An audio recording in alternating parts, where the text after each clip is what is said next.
So welcome everyone to this Thursday evening talk at Mountain Cloud.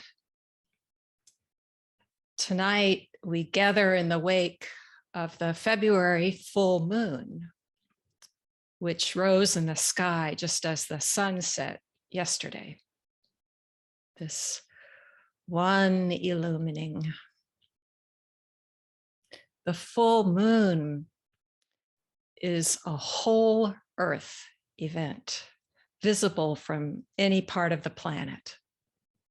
Wherever you are in the world, looking up at the night sky, we're all looking at the same moon. A whole Earth event, like our practice, just one sitting.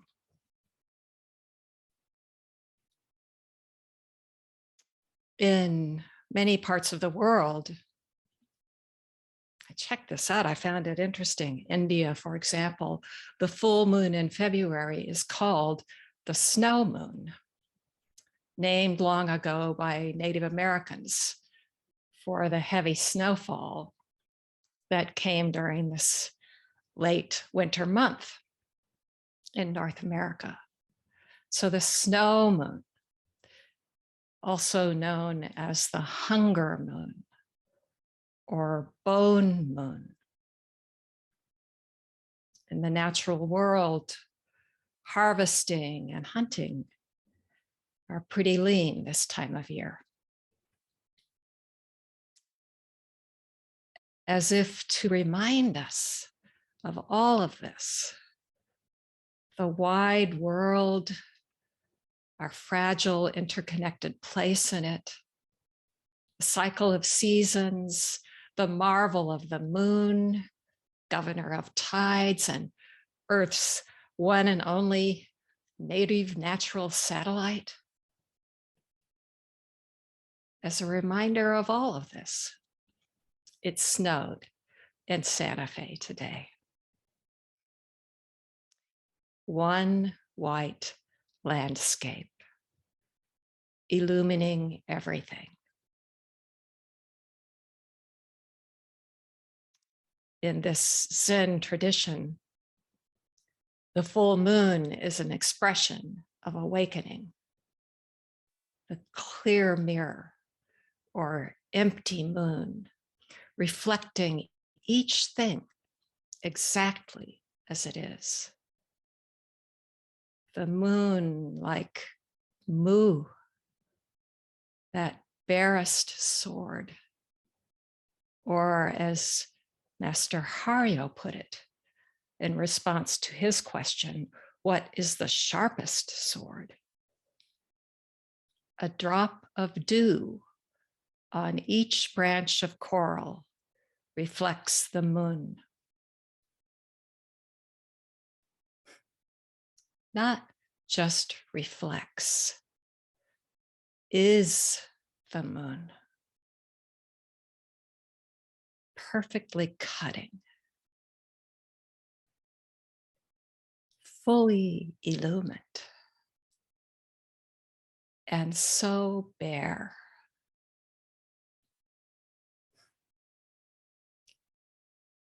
What is this bare world? And why can't we bear it?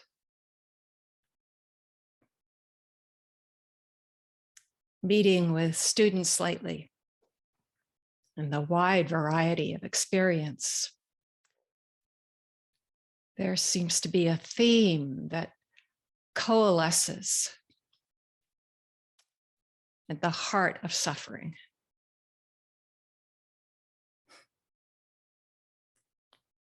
I'm not good enough. Something is lacking. Something is extra. My conditioning runs so deep. It must be harder for me. Harder to practice, harder to awaken, maybe impossible. Look at this skin bag, all the harm I've done. I heard that this week. What have I done wrong? What might I do wrong?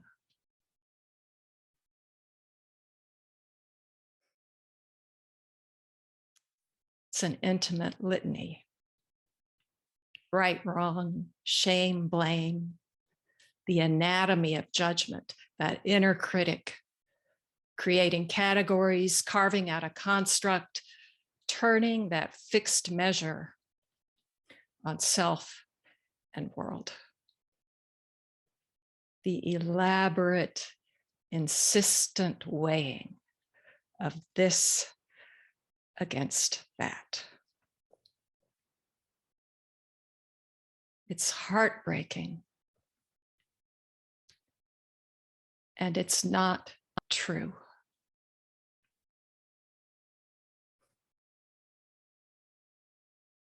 As I turn to this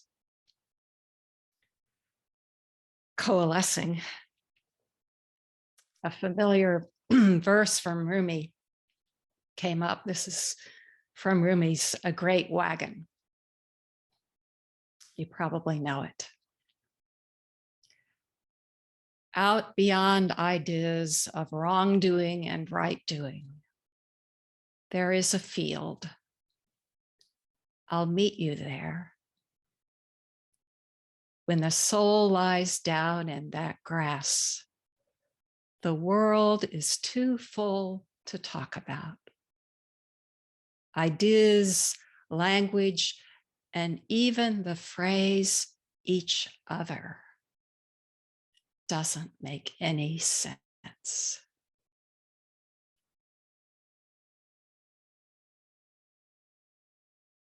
What is this bare world? And what might it be to join it? To bear ourselves and fall into belonging, boundless belonging, just as you are.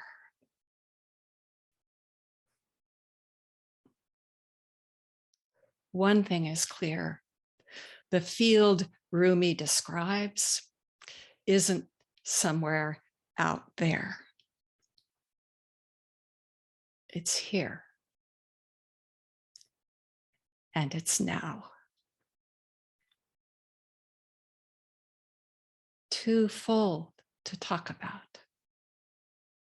And nothing to hinder anything.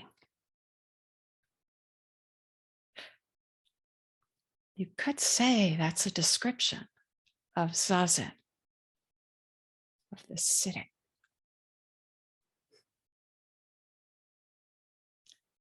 Tonight, I'd like to invite us to look into this bare world, our native ground, through the lens of a koan. Or as Henry recently put it, describing koans as footsteps of awakening. I picture footsteps in the snow. This is case 98 from the Blue Cliff record, or Hekigan-roku, called Tempyo's Two Wrongs. Here's the case. Master Tempyo was on Angya and visited Sayin. He was always saying, "Don't say you have understood Buddhism. I have sought after someone who could give correct explanations, but in vain." That was Tempyo. One day, Sayin saw him at a distance and summoned him. Jui, his familiar name. Tempyo raised his head. Sayin said, "Wrong." Tempyo went on a couple more steps. Sayin said again, "Wrong." Tempyo came closer. Sayan said, I have just said wrong twice. Does it mean that it is I who am wrong, or is it you? Tempyo said, it is I. Sayan said, wrong. Tempyo said nothing. Sayan said, please stay here for the summer. I'll examine the two wrongs with you. However, Tempyo immediately left him. Later, Tempyo was the abbot of his own temple and said to his assembly, as I was once on an Angya, I was driven by the wind of fate and came to Elder Shimyo, that's Sayan, who cried to me, wrong. Moreover, he demanded that I stay with him for the summer to examine this matter with him. I didn't believe I had done anything wrong then. But when I was on my way down south, I realized quickly that I had done something entirely wrong.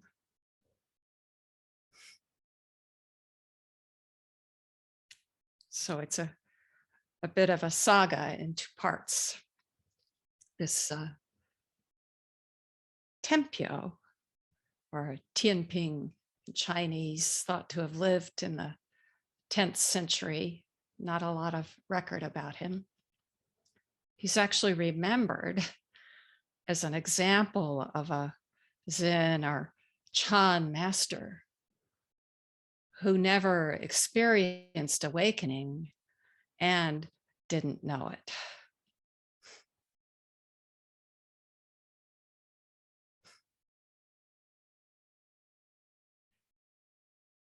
I am so grateful for these ancestors, all of them. So in this case, Tempyo is on Angya, the traditional pilgrimage that monks would take to deepen their understanding. Joshu, 20 years of pilgrimage after Nansen died. Then the master, the elder, in this case, Sayan, Shixuan, he's pretty renowned, thought to have lived about 860 to 930. He was a second generation disciple of Rinzai, and his teacher lived near Shijiazhuang, which was the place of Joshu's temple. It is now, at least, and apparently met Joshu. So there's some really deep lineage here. The first part of this exchange may have happened in around 920, the 920s, when Tempyo was in his 20s and Sayan in his 60s. That last little part, the concluding scene, probably happened sometime in the 960s. There, Tempyo addresses his own assembly, recalling for the monks Sayan's wrong and offering his take on it. Two wrongs.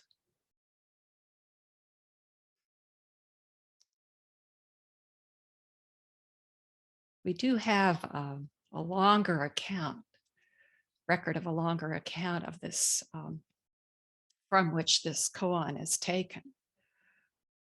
So there are little pieces that can be filled in.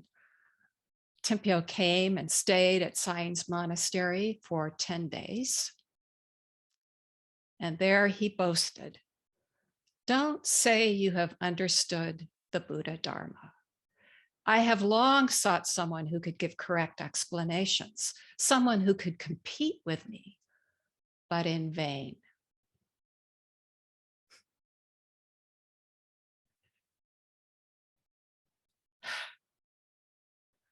I'm feeling for him. Tempyo is convinced.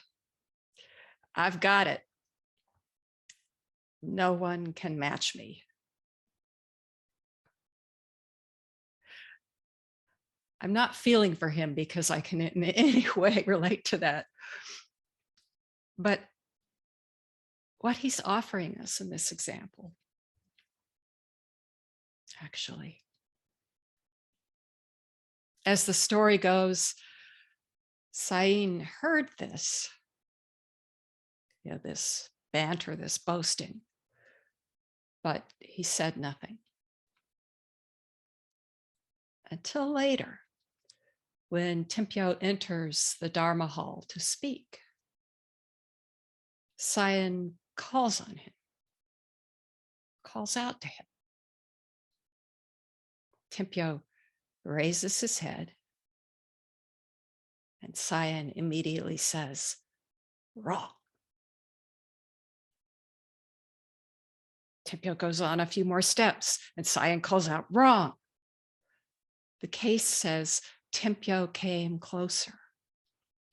Another account says he walked to Sain. Sain asks, "These two mistakes just now, were they committed by you or by me?" Or as this case version puts it, is it I who am wrong, or is it you?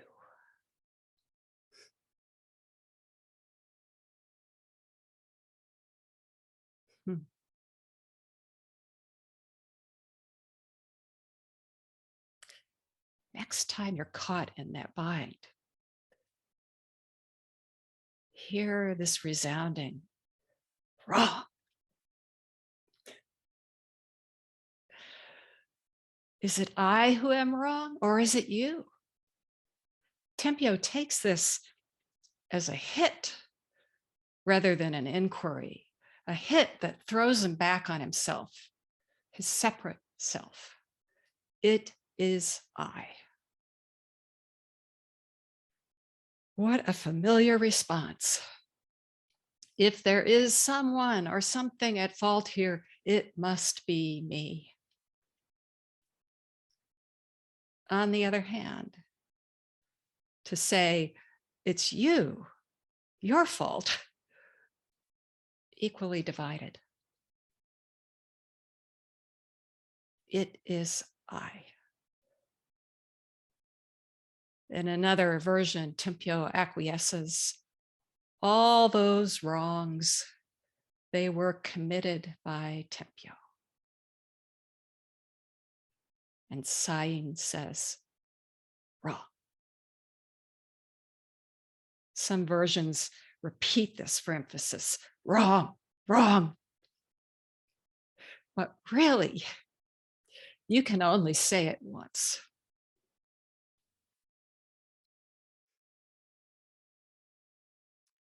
Sain invites Tempyo, invites us to stay and examine what he calls the two wrongs. Tempyo leaves, but here we are.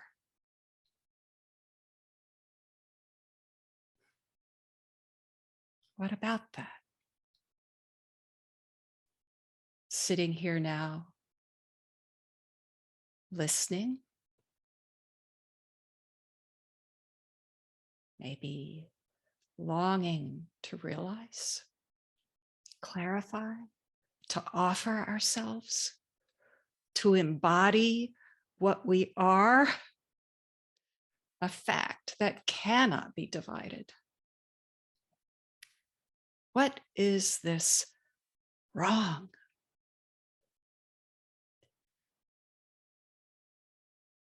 Is there anything outside it? Is there anything, anyone who can survive it? Too full to talk about and nothing to hinder anything. Wrong.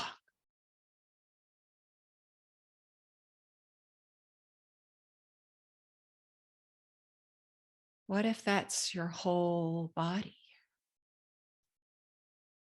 No place to draw a line.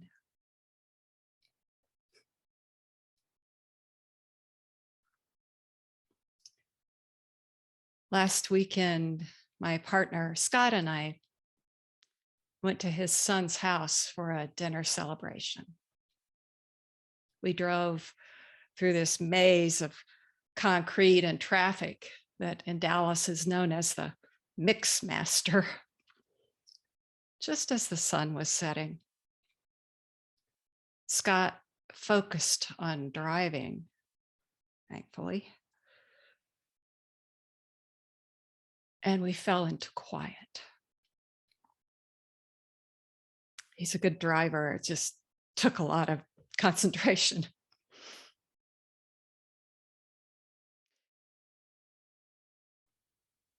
Out of that quiet, out of the blue, my mind drifted to a memory from years ago, a music festival in Colorado that I played in annually for 20 years, a storehouse of happy memories. But one year, on one morning, I got a call from the personnel manager to our little cottage, our little cabin there near the arena. He called to let me know that the principal flutist had come down suddenly with a stomach bug and couldn't play the dress rehearsal, maybe also not the concert. I would play her part. Nothing to do but do it. At the time, I was already in grad school full time in a different discipline, and my flute chops were feeling rusty.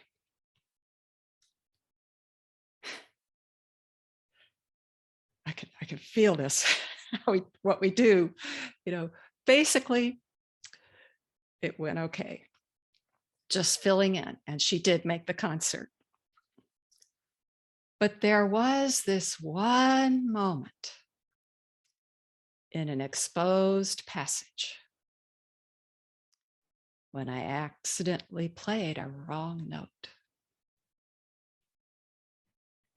Mistake.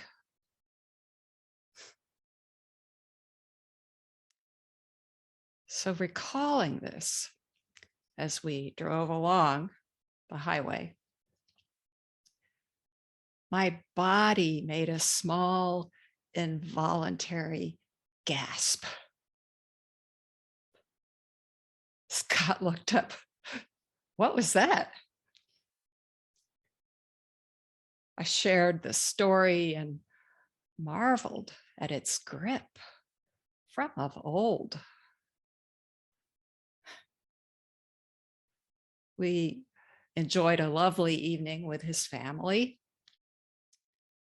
And then later that night, looking for a bedtime podcast, as I often do, I landed on a short guided meditation by Locke Kelly. Guided. So after settling in, scanning the body, finding that balance, that ease, that poise, Kelly invites a question just to fall into the stillness. What is there when there is no problem to be solved?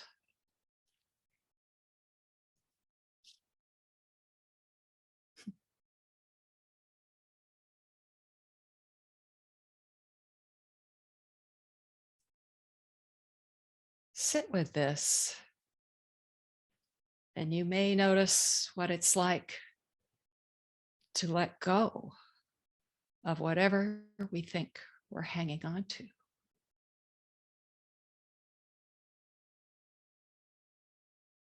You may notice some resistance or surprise at a trace or vestige sense of problem.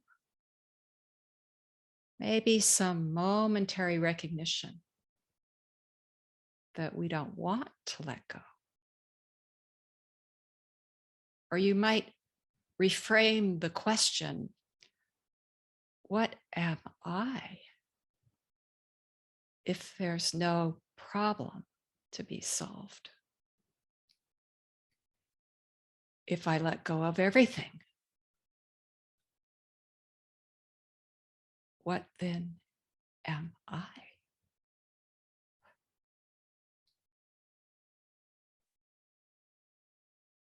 What is there?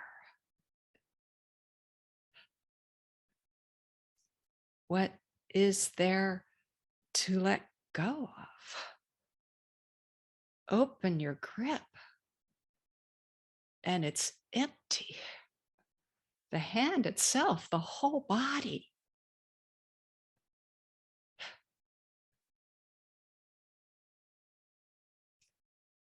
What is there when there is no problem to be solved?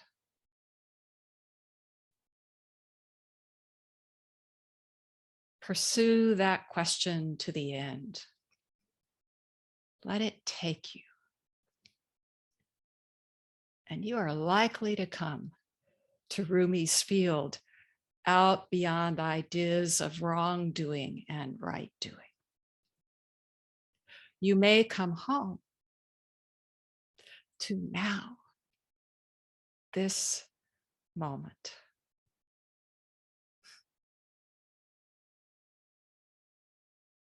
Just this.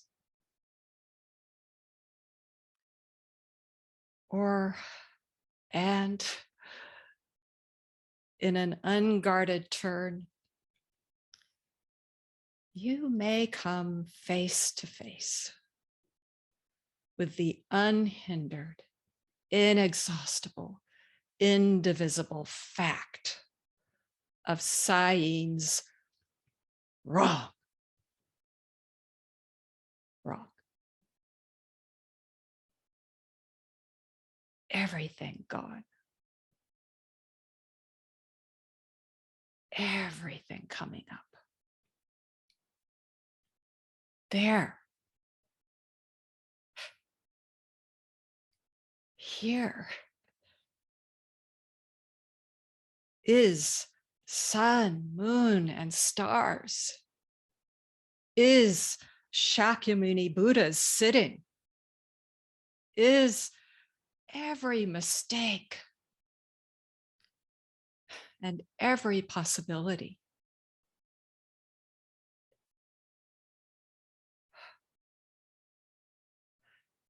I sometimes hesitate at Zen's adage that everything is perfect just as it is.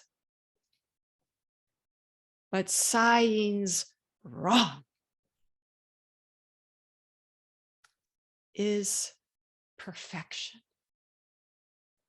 One perfection.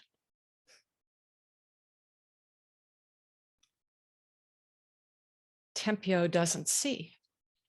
He leaves, missing the opportunity to explore the two wrongs, to see through the divide, to cut the two into one. And later, addressing his own assembly, his teaching is fraught with dualism. His wrong can only stand in a house of right and wrong. A sad mistake.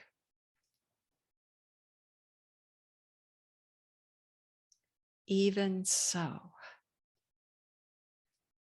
that division doesn't hold up. Sayin's wrong. Wrong. Excludes nothing. Look how well I'm doing. How could I have made that mistake?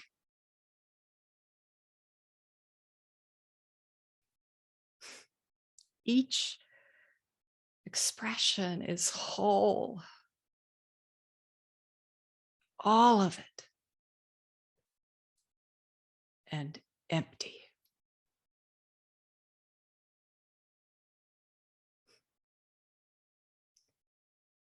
We can't fall out of this one infinite boundlessness, one unconditional belonging. So let yourself go and fall into it right where you are.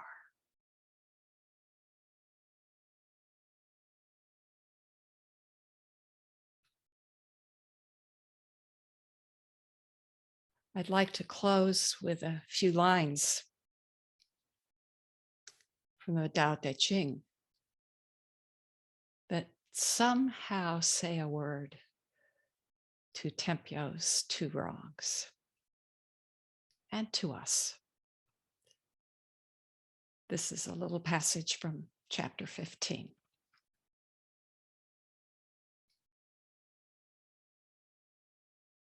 Do you have the patience to wait till your mud settles and the water is clear? Can you remain unmoving till the right action arises by itself? Not seeking, not expecting. She is present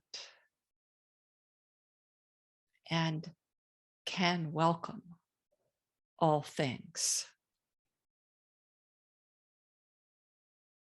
All things.